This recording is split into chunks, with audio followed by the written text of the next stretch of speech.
2023 December 16 నాడు Malta అనే చిన్న దేశం తాలూకు ఎంవి రూవెన్ అనే ఓడను అరేబియా సముద్రంలో కొందరు సముద్రపు దొంగలు హైజాక్ చేశారు.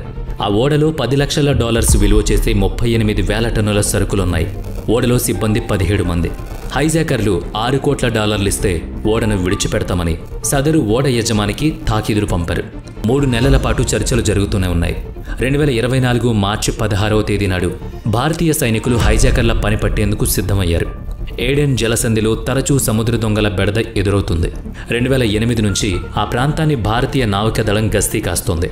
భారతదేశ సముద్ర వర్తకపు ఓడలు ఆ దారిలోనే ప్రయాణిస్తూ ఉంటాయి కనుక వాటి రక్షణార్థం మన నావికాదళాన్ని అక్కడ మోహరించి ఉంచారు. మాల్టా దేశపు ఓడ సముద్ర జలాల్లో ఎక్కడున్నది కనిపెట్టేందుకు ఒక మారిటైమ్ పెట్రోల్ ఎయిర్ క్రాఫ్ట్ను, ఒక యుద్ధ నౌకను అక్కడకు పంపించారు.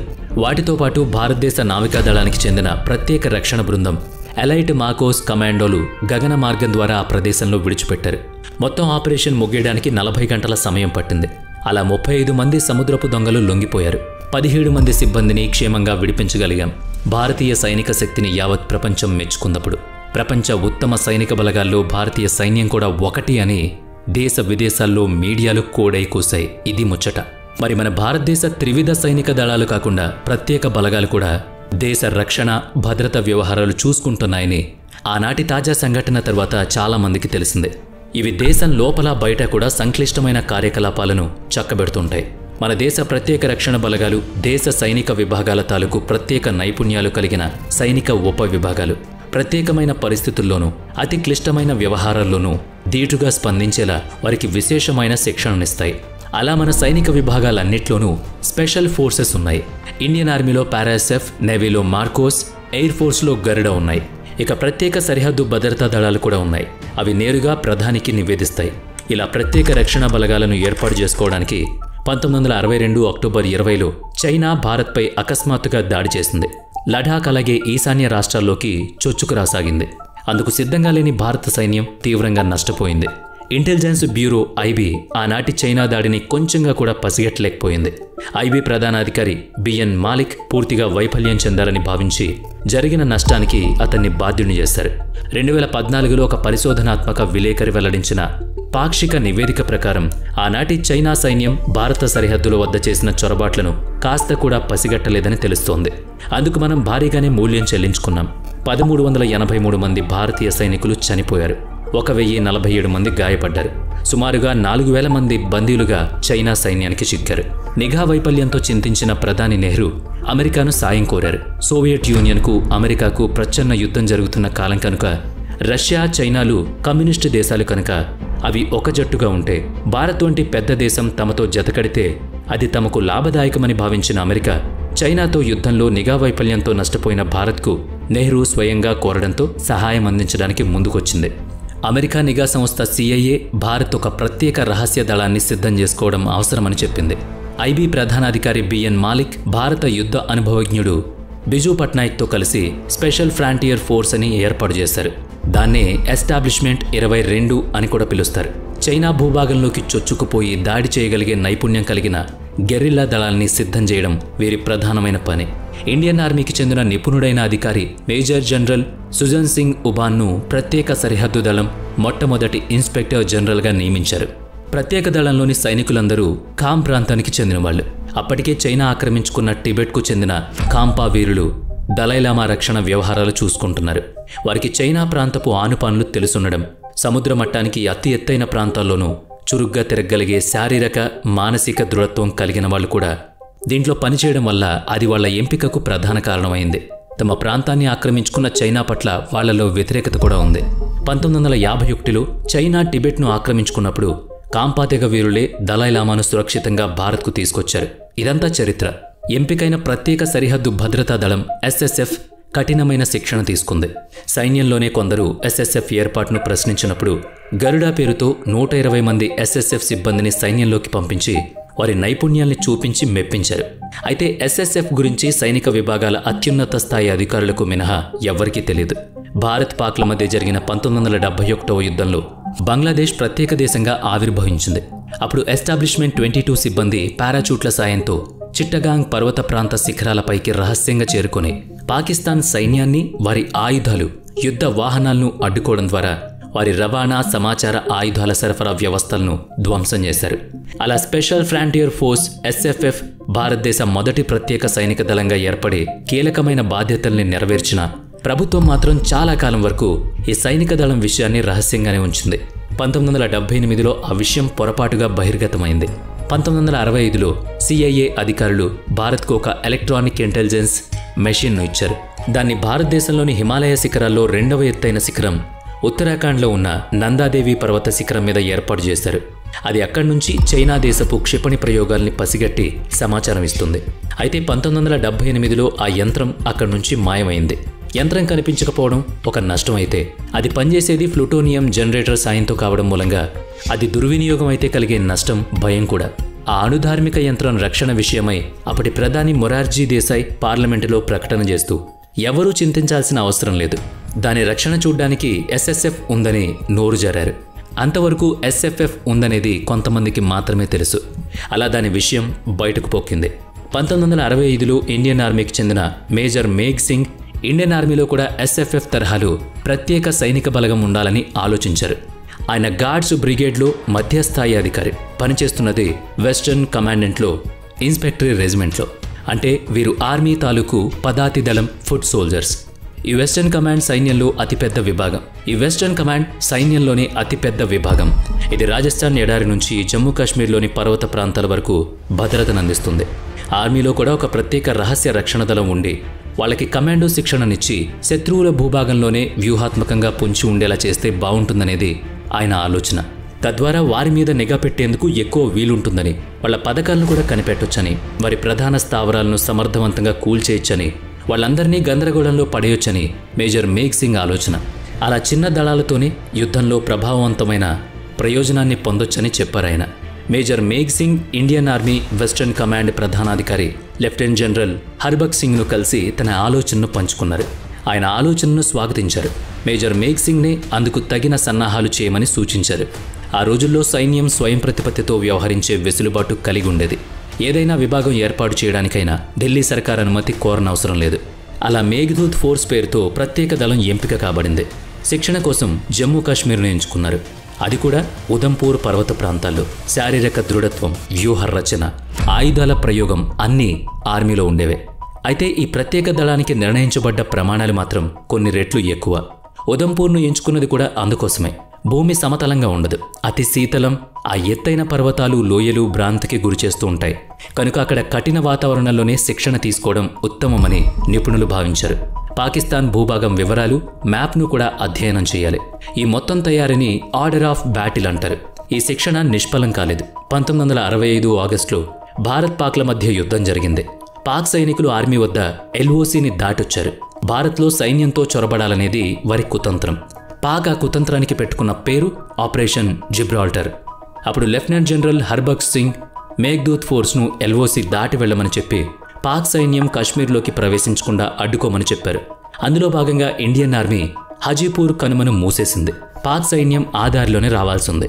1965 సెప్టెంబర్ 1 నాటి రాత్రి LOC దాటి వెళ్లిన మేఘ్దూత్ ఫోర్స్ అక్కడ పాక్ తవ్వి పెట్టుకున్న సొరంగాన్ని కూల్చేసింది.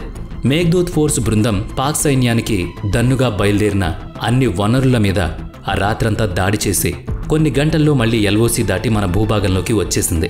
అలా మేఘ్దూత్ ఫోర్స్ ప్రాధాన్యత గ్రహించిన భారతదేశం దాన్ని సుదృఢం చేసి ఇండియన్ ఆర్మీ యొక్క మొదటి కమాండో బెటాలియన్గా మార్చింది.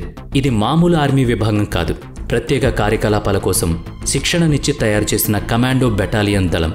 అంటే రహస్య నిఘా పెట్టడం, సరిహద్దుల వద్ద శత్రువుల స్థావరాల మీద నేరుగా దాడి చేయడం వంటివి చేస్తాయి. రహస్యంగా లాఘవంగా ఆయుధాలతో దాడి చేయాల్సిన అవసరం ఏర్పడినప్పుడు కమాండో బెటాలియన్ రంగంలోకి దిగుతుంది. కొద్ది కాలం తర్వాత దాన్ని పారాచూట్ రెజిమెంట్లో విలీనం చేసి 9th బెటాలియన్ అని పేరు పెట్టారు. యుద్ధంలో నేరుగా పారాచూట్ల ద్వారా దిగి ఆపరేషన్లు నిర్వహించే దళం పారాచూట్ బెటాలియన్. సైనిక విభాగాల్లోని అనేక యువ అధికారులకు 9th బెటాలియన్ గురించి తెలియగానే వాళ్ళంతా ఈ స్పెషల్ ఫోర్స్లో చేరడానికి ఉత్సాహం చూపించారు. వీళ్ళంతా పారాచూట్ ద్వారా యుద్ధరంగంలో మోహరించగల నైపుణ్యం కలిగిన వారే కావడం మంచి విషయం. మేజర్ మేఘ్ సింగ్కు పదోన్నతి లభించి ఈ ప్రత్యేక దళాల ప్రధానాధికారిగా నియమించబడ్డారు. స్పెషల్ ట్రైనింగ్ పొందిన వారికే కమాండో బెటాలియన్ యూనిట్లో ప్రవేశం ఉంటుంది. తమ బృందం మొత్తానికి మధ్యప్రదేశ్లోని మహూ ప్రాంతంలో ఉన్న మిలిటరీ సెంటర్లో ప్రత్యేక శిక్షణ ఇప్పించారు. ఆ తర్వాత భారతీయ ప్రత్యేక రక్షణ దళాలను మరింత ప్రత్యేకంగా తయారు చేసిన వ్యక్తి మేజర్ భవానీ సింగ్. 1967లో మేజర్ భవానీ సింగ్ 9th బెటాలియన్లో సెకండ్ ఇన్ కమాండ్గా లెఫ్టినెంట్ కల్నల్ మేఘ్ సింగ్ తర్వాత అధికారిగా నియమితులయ్యారు. మేజర్ భవానీ సింగ్ రాజస్థాన్కు చెందిన రాజపుత్రుడు. రాజస్థాన్ ఎడారి ప్రాంతాల్లోని ప్రత్యేక పరిస్థితుల కారణంగా భద్రతా వ్యవహారాల నిమిత్తం విడిగా ఒక ప్రత్యేక దళం ఉండాలనేది ఆయన ఆలోచన. 1967లో ఆయన ఆలోచన ఆమోదించబడిన తరువాత 9th బెటాలియన్ను 2 విభాగాలు చేశారు. 9th బెటాలియన్ లేదా 9 పారా కమాండో అని పిలువబడిన విభాగం నేరుగా లెఫ్టినెంట్ కల్నల్ మేఘ్ సింగ్ నేతృత్వంలో పనిచేస్తుంది. దాన్ని ఉదంపూర్కి పంపించారు. అక్కడ పర్వత ప్రాంతాల్లో నిఘా పెట్టడం, ప్రత్యేక ఆపరేషన్లు చేపట్టడం వారి విధి. ఇక 10th బెటాలియన్ లేదా 10 పారా కమాండో అని పిలువబడిన 2వ విభాగం రాజస్థాన్లో మోహరించబడింది. ఎడారి ప్రాంతాల్లో కమాండో దాడుల శిక్షణ వారికివ్వబడింది. 2 విభాగాల వాళ్లు 1971 యుద్ధం సమయంలో అద్భుతంగా తమ నైపుణ్యాలను ప్రదర్శించారు. పూంచ్ సెక్టార్లో 9th పారా కమాండో రక్షణ వ్యవహారాలను నిర్వహించగా 10th పారా కమాండో సింధ్ ప్రాంత పాకిస్తాన్ సైనిక స్థావరాలపై దాడులు చేసింది. వీరి సేవలు అమోఘమే. అయితే వీరికి కూడా అండదండలు ఉండాల్సిన అవసరాన్ని పంజాబ్ తిరుగుబాట్లు గుర్తు చేశాయి. 1970లలో పంజాబ్లో రాజకీయ హింసాకాండ పేటరేగిపోయింది. ఖలిస్తాన్ వేర్పాటు ఉద్యమం దేశ సమగ్రతను సవాల్ చేసింది. జనరల్ సింగ్ బిద్రన్వాలే సిక్కు ప్రజలను విప్లవకారులుగా మారుస్తున్నాడు. పంజాబ్లోని హిందూ మైనార్టీలపై నిత్యం దాడులు జరిగేవి. చాలామంది రాజకీయ నాయకులు హత్యగావించబడ్డారు. స్పెషల్ ఫోర్స్ అవసరం ఉంది, కానీ వాళ్ళు ఆపరేషన్ కోసం సిద్ధంగా లేరు. భారతదేశ అంతర్గత అలజడులను అదుపు చేయగలిగే పాటవం వాళ్లకు లేదు. భద్రతా దళాల అవసరాన్ని ఊహిస్తున్నారు, కానీ ఆ అవసరం ఇంత త్వరగా వచ్చేస్తుందని గ్రహించలేదు. బ్రిటిష్ స్పెషల్ ఎయిర్ ఫోర్స్ సర్వీస్ను పోలిన ప్రత్యేక దళాన్ని తయారు చేద్దామనుకున్నారు. ఏదైనా ప్రాంతాన్ని కైవసం చేసుకోవడం, తీవ్రవాదుల చేతుల్లో బందీలైన వారిని సురక్షితంగా విడిపించడం, ఇలాంటి కీలకమైన కార్యక్రమాల కోసం మనకు ఒక ప్రత్యేక దళం అవసరం ఉంటుంది. ఇండియన్ ఆర్మీ వద్ద పారాచూట్ కమాండో యూనిట్స్ ఉండనే ఉన్నాయి. ఇప్పుడు కావాల్సిందల్లా ఏదో ఒక ప్రాంతానికి పరిమితమై పనిచేసే సైనిక బృందాలు కావని, అవసరం ఏర్పడిన ప్రదేశానికల్లా వెళ్లగలిగే, కార్యం చక్కబెట్టగలిగే చాకచక్యం కలిగిన ప్రత్యేక సైనిక బృందాలని భారతీయ సైనిక అధికారులు, ప్రభుత్వం అర్థం చేసుకుంది. అలా 9th పారా కమాండో నుంచి ఒక బృందాన్ని ఎంపిక చేసి ప్రయోగాత్మక కమాండో వింగ్ పేరిట ప్రత్యేక శిక్షణ ఇవ్వడం మొదలుపెట్టారు. 2వ ప్రపంచ యుద్ధం అప్పుడు పలు కమాండో ఆపరేషన్లలో పాల్గొన్న లెఫ్టినెంట్ జనరల్ ఇందర్ సింగ్ గిల్ ఇందుకు అభ్యంతరం చెప్పారు. ఒకవేళ యుద్ధమే సంభవిస్తే ఆర్మీ వద్ద ఉన్న స్పెషల్ కమాండో ఫోర్స్ సరిపోదు కనుక 9th పారా కమాండోను దేశ అంతర్గత అవసరాల కోసం మళ్లించడం సరికాదన్నారు. అవసరం అనుకుంటే పారాచూట్ రెజిమెంట్లో ఉన్న 1st బెటాలియన్ను ఎక్స్పెరిమెంటల్ కమాండో వింగ్గా మార్చాలన్నారు. 1979లో ఆయన చెప్పినట్టే ప్రత్యేక బెటాలియన్ ఏర్పాటు మొదలుపెట్టగా 1982లో పారా కమాండోస్ పేరుతో ప్రత్యేక విభాగం ఏర్పాటైంది. అయితే ఇది ప్రత్యేక అవసరం కోసం ఉపయోగించబడలేదు. అందుకు అనేక కారణాలున్నాయని విశ్రాంత లెఫ్టినెంట్ జనరల్ పిసి కటోచ్ తన స్పెషల్ ఫోర్స్ను గురించి రాసిన పుస్తకంలో పేర్కొన్నారు. ప్రత్యేక విభాగాల బృందాలు సాధారణ విషయాల మీద చర్చలు చేస్తూ కాలహరణం చేయడం తప్ప గట్టి ఆయుధాలు, పరికరాలు సమకూర్చడం మీద ధ్యాస పెట్టలేదు. పాతకాలపు ఆయుధాలే వాళ్ళ దగ్గర ఉన్నాయి. స్పెషల్ ఆపరేషన్స్ కోసం అవి ఎందుకు పనికిరావని ఆయన స్పష్టంగా చెప్పారు ఈ పుస్తకంలో. 1984లో అమృత్సర్లో ఆపరేషన్ బ్లూ స్టార్ కోసం ఆర్మీ యూనిట్లను వినియోగించినప్పుడు మన సత్తా బయటపడింది. స్వర్ణ దేవాలయంలో జనరల్ సింగ్ బిద్రల్వాలే, అతనితో సహా సాయుధులైన తీవ్రవాదులు నక్కున్నారు. ఇందిరాగాంధీ ప్రభుత్వం వారితో చేసిన చర్చలు విఫలమయ్యాయి. ఇక సైనిక చర్య తప్పదని ఆమె నిర్ణయించారు. 1984 జూన్ 1 నాడు చాలామంది సిఆర్పిఎఫ్ జవాన్లను తీవ్రవాదులు పొట్టనబెట్టుకున్నారు. 2వ తేదీన భారత సైన్యాన్ని స్వర్ణ దేవాలయంలో ఆపరేషన్ చేపట్టమని ఆదేశించారు. అందుకోసం పారా కమాండోలను వినియోగించారు. వారికి లోపలున్న తీవ్రవాదుల గురించి అస్సలేం తెలియదు. ఆ ఆపరేషన్లో పాల్గొన్న లెఫ్టినెంట్ జనరల్ పిసి కటోచ్ ఓ ఇంటర్వ్యూలో ఆనాడు తమ వద్ద పాతకాలపు ఆయుధాలు తప్ప వేరేమీ లేవని స్వయంగా చెప్పారు. మామూలుగా అయితే సదరు నిర్మాణాన్ని పేల్చివేసి లోపలికి ప్రవేశిస్తారు. అయితే అది దేవాలయం కావడంతో ఆర్మీకి అందుకు అనుమతి లేదు. అందువల్ల చాలామంది మరణించారు. చేతులు కట్టేసి యుద్ధం చేయమన్నట్లయిందని అధికారులు వాపోయారు. ఆపరేషన్ బ్లూ స్టార్ వైఫల్యం తర్వాత కౌంటర్ టెర్రరిజం కోసం ప్రత్యేక బృందాల అవసరం ఉందని ప్రభుత్వానికి అర్థమైంది. అప్పుడు నేషనల్ సెక్యూరిటీ గార్డ్ ఎన్ఎస్జీ పేరిట ఒక కొత్త బృందం ఏర్పాటైంది. 1986లో ఎన్ఎస్జీ బిల్ పాస్ అయ్యాక పారా కమాండోల మాదిరి ఒక బృందం తయారైంది. శిక్షణ మొదలుపెట్టారు. ఎన్ఎస్జీ రక్షణ శాఖ ఆధ్వర్యంలో కాకుండా గృహ మంత్రిత్వ శాఖ ఆధ్వర్యంలో పనిచేస్తుంది. ఎన్ఎస్జీ అధికారులు కేంద్ర రాష్ట్ర పోలీసు శాఖల నుంచి నియమించబడతారు తప్ప భారతీయ సైన్యం నుంచి కాదు. 1988లో ఆపరేషన్ బ్లాక్ థండర్ 2 జరిగింది. 1984 బ్లూ స్టార్ ఆపరేషన్ తర్వాత సిక్కులు ఇందిరాగాంధీ పట్ల చాలా అసంతృప్తితో ఉన్నారు. ఆపై ఆమె హత్యకు గురయ్యారు. తర్వాత కూడా చాలామంది సిక్కు తీవ్రవాదులు దేశంలో అలజడులు సృష్టించారు, రాజకీయ హింసకు పాల్పడ్డారు. 1988వ ప్రాంతంలో కనీసం 30 మంది తీవ్రవాదుల బృందాలు పంజాబ్లో అల్లర్లు రేకెత్తిస్తూ చురుగ్గా ఉండేవి. వాటిలో చాలా బృందాలు స్వర్ణ దేవాలయ గదులను ఆక్రమించుకుని అక్కడే దాక్కున్నాయి. 1988 మే 11 నాడు ఎన్ఎస్జీ కమాండోలు అమృత్సర్ వెళ్లారు. దేవాలయాన్ని చుట్టుముట్టిన సిఆర్పీఎఫ్ జవాన్లు కాపలాగా ఉన్నారు. ఎన్ఎస్జీ కమాండోలు రాగానే చుట్టూ ఉన్న భవనాల మీద స్నైపర్స్ను నియమించారు. వారికి నైట్ విజన్ గాగుల్స్ కూడా ఇవ్వబడ్డాయి. బ్లూ స్టార్ ఆపరేషన్ సమయంలో పారా కమాండోల వల్ల జరిగిన పొరపాట్లు తిరిగి దొరలకుండా ఎన్ఎస్జీ జాగ్రత్త పడింది. లోపలికి చొచ్చుకుపోకుండా నిరీక్షిస్తూ ఉన్న ఎన్ఎస్జీ అదును కోసం చూసింది.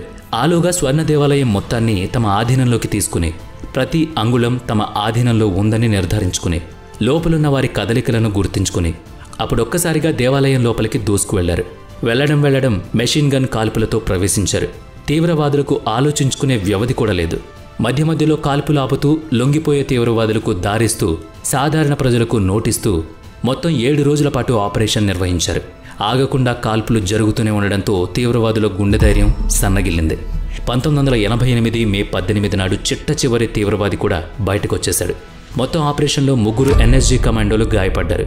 చెప్పాలంటే ఎన్ఎస్జీకి ఇది అద్వితీయమైన విజయం. అంటే కౌంటర్ టెర్రరిజం కోసం ఎన్ఎస్జీ వంటి స్పెషల్ కమాండో ఫోర్స్ అవసరం ఉందని నేతలు గ్రహించారు. ఇండియన్ ఆర్మీకి పారా కమాండోల ప్రత్యేక రక్షణ దళాలు ఉంటే హోమ్ మినిస్ట్రీ వద్ద ఎన్ఎస్జీ కమాండోల ప్రత్యేక రక్షణ దళాలున్నాయి. ఎయిర్ ఫోర్స్ చెంత ప్రత్యేక రక్షణ దళాల ఆవశ్యకత భారత్ పాక్ల మధ్య జరిగిన మరో యుద్ధ సమయంలో గుర్తించడం జరిగింది. అదే కార్గిల్ యుద్ధం. 2001లో జమ్మూ కాశ్మీర్ ప్రాంత ఇండియన్ ఎయిర్ ఫోర్స్ బేస్ల మీద 2 సార్లు తీవ్రవాద దాడులు జరిగాయి. అంటే మన బలహీనతను వాళ్ళు గుర్తు చేశారన్నమాట. అప్పుడు 2002లో టైగర్ ఫోర్స్ పేరిట ప్రత్యేక రక్షణ దళం ఏర్పాటై తర్వాత గరుడా ఫోర్స్గా పేరు మార్చుకుంది. 2003 సెప్టెంబర్లో భారత ప్రభుత్వం ఆమోదం పొందిన తర్వాత 2004 కల్లా మొదటి బృందం శిక్షణ పూర్తి చేసుకుంది. గరుడ్ ఫోర్స్, ఎన్ఎస్జీ కలిసి భారతదేశంలోని పఠాన్కోట్ ఎయిర్ బేస్పై దాడి చేసిన తీవ్రవాదులని 2016లో మట్టుబెట్టారు.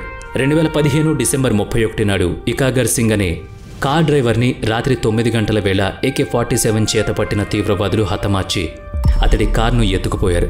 అలా మరో కార్ను కూడా అపహరించి పఠాన్కోట్ ఎయిర్ బేస్ వైపు వెళ్లి అక్కడ గడ్డి దుబ్బుల చాటున నక్కి కాసేపటికి భారతీయ సైనికులపై దాడి చేశారు. 7 సైనికులు వీరమరణం పొందారు. ఆ అమరుల్లో గరుడా ఫోర్స్కి చెందిన కార్పొరల్ గురుసేవక్ సింగ్ ఒకరు. ఈ దాడికి కారకులు జైషే మహమ్మద్ తీవ్రవాదులని భారత్కి ఆధారాలు దొరికాయి. వారిని పాకిస్తాన్కి పంపించగా ఆ దేశం నుంచి వచ్చిన పరిశీలన బృందం ఆ ఆధారాలను పరిశీలించి తగిన నిర్ణయం తీసుకుంటామని చెప్పి వెళ్లిపోయింది. 9 నెలల తర్వాత భారత్కు తమ తప్పు తెలిసొచ్చింది. 2016 సెప్టెంబర్ 18 నాడు 4 లష్కర్-ఏ-తోయిబాకు చెందిన తీవ్రవాదులు జమ్మూ కాశ్మీర్ యూరీ వద్ద ఇండియన్ ఆర్మీ బ్రిగేడ్ ప్రధాన కార్యాలయంపై దాడి చేశారు. మన 19 మంది జవాన్లు వీరమరణం పొందారు. చిన్న పామునైనా పెద్ద కర్రతో కొట్టమంటారు. అటువంటిది విషసర్పాల వంటి తీవ్రవాదులకు మాడు పగిలేలా జవాబివ్వకపోతే అది మనదే తప్పు కదా. అందుకోసమే ఇండియన్ స్పెషల్ ఫోర్సెస్కు బాధ్యత అప్పగించారు. ఇండియన్ ఆర్మీ వద్ద పారా స్పెషల్ ఫోర్సెస్కు చెందిన 2 బెటాలియన్స్ ఉన్నాయి. 9 para special force, 4 para special force అనే 2 బృందాలకు సర్జికల్ స్ట్రైక్ చేసే బాధ్యత అప్పగించబడింది. అది విజయవంతమైంది. ఉదంపూర్లోని northern army commander lieutenant general DS Hooda అంతకుముందు ఏడాది మయన్మార్ ఎన్ఎస్సిఎన్ క్యాంప్లో దాక్కున్న 60 మంది తీవ్రవాదుల్ని పారా ఎస్ఎఫ్ దళాలతో మట్టుబెట్టిన హార్ట్ పర్క్యూట్ అనే ఆపరేషన్ని నిర్వహించిన అనుభవంతో యురీ విషయంలోనూ అలాగే సర్జికల్ దాడులు చేయాలని యోచన చేశారు. ఏడాది పాటు ఎల్ఓసికి ఆవల ఎంతగానో పరిశీలించి చివరకు సర్జికల్ దాడి జరిపారు. పాకిస్తాన్ నుంచి దాడి చేసిన వారిలో భయం కలిగించడం, యురీ అమానుషత్వానికి ప్రతీకారం తీర్చుకోవడమే 2 లక్ష్యాలను నెరవేర్చి అమరుల ఆత్మకు శాంతి కలిగించాలనేది ఉద్దేశం. 2016 సెప్టెంబర్ 28 రాత్రి ఎల్ఓసి దాటి వెళ్లి పీర్ పంజల్ రేంజ్ వద్ద ఉన్న పలు తీవ్రవాద శిబిరాలను నేలమట్టం చేశాయి. వాటిని చేరుకోవడానికి కూడా చాలా పాకిస్తాన్ అవుట్ పోస్టులను దాటి వెళ్ళాలి. అవును, తీవ్రవాదులు ఉన్నది పాకిస్తాన్ భూభాగంలో. మరి రాత్రికి రాత్రే తీవ్రవాదుల క్యాంపులు మట్టిలో కలిసిపోయాయి. తెల్లవారి అంతా గుప్తంగా ఉన్నప్పటికీ లోపల జరిగిన సాహస కార్యం తాలూకు ప్రకంపనలు అందరినీ ఉద్వేగానికి గురిచేశాయి. బహుశా మీరు వినే ఉంటారు. పారా 1 ప్రత్యేక దళానికి చెందిన మేజర్ మోహిత్ శర్మ దట్టంగా గడ్డం పెంచుకుని తీవ్రవాదులతో కలిసి జీవించి ఎన్నో విషయాలు సేకరించొచ్చారు అంటే ఎంతో ప్రమాదకరమైన పనులు చేయాల్సి ఉంటుందనడానికి ఆయన ఉదంతం ఒక ఉదాహరణ. 24 గంటలు నిఘా పనుల్లోనే ఉండాలి. తీవ్రమైన ప్రతికూల వాతావరణంలో గూఢచర్యం చేస్తూ ఉండాలి. మెరుపు వేగంతో శత్రువును తుదిముట్టించాలి. తనువు మనసు రెండూ కూడా ఒకే లక్ష్యంతో ఉండాలి. మన దేశంలో ప్రధానంగా 4 ప్రత్యేక భద్రతా దళాలున్నాయి. ఆర్మీకి చెందిన పారా స్పెషల్ ఫోర్సెస్, నేవీకి చెందిన మార్కోస్, ఎయిర్ ఫోర్సెస్కి చెందిన గరుడ్, ఇంకా హోంశాఖ నిర్వహణలోని నేషనల్ సెక్యూరిటీ గార్డ్. ఈ 4 ప్రధానమే. వీటిలో మళ్లీ విడిగా బెటాలియన్స్ ఉంటాయి. ఇవి కాకుండా ఇంకా పలు స్పెషల్ ఫోర్సెస్ కూడా ఉన్నాయి. స్పెషల్ ఫోర్సెస్లో చేరాలంటే యూపీఎస్సీ నిర్వహించే సిడిఎస్ పరీక్ష రాయాలి. తర్వాత ఇంటర్వ్యూ, ఫిజికల్ ఫిట్నెస్ టెస్టులలో ఉత్తీర్ణత పొందాలి. అప్పుడు స్పెషల్ ఫోర్సెస్లో చేరేందుకు దరఖాస్తు చేయాల్సి ఉంటుంది. చావంటే భయం, శత్రువు అంటే ఆందోళన, శిక్షణ పట్ల బెదురు, పరిస్థితుల పట్ల కంగారు ఉండని వాళ్లే వాటిలో నెగ్గుతారు, నిలదొక్కుతారు. చేరిన తర్వాత కూడా 90 రోజుల ప్రొబేషన్ పీరియడ్ ఉంటుంది. అందులో కూడా నిలబడిన వాళ్లే ప్రత్యేక రక్షణ దళాల్లో చేరగలుగుతారు. శారీరక, మానసిక పరీక్షలకు హద్దు అనేది ఉండదు. అభ్యర్థుల శక్తియుక్తులు మాత్రమే గీటురాళ్లు. తిండి, నిద్ర అన్నిటినీ లెక్క కట్టే లెక్క అది. ప్రతిదానికి శిక్షణ. ఈ 4 కాకుండా మనం చెప్పుకున్న స్పెషల్ ఫ్రాంటియర్ ఫోర్స్ SSF కూడా ఒక ప్రత్యేక భద్రతా దళమే. అది నేరుగా ప్రధానికే జవాబుదారీగా వ్యవహరిస్తుంది.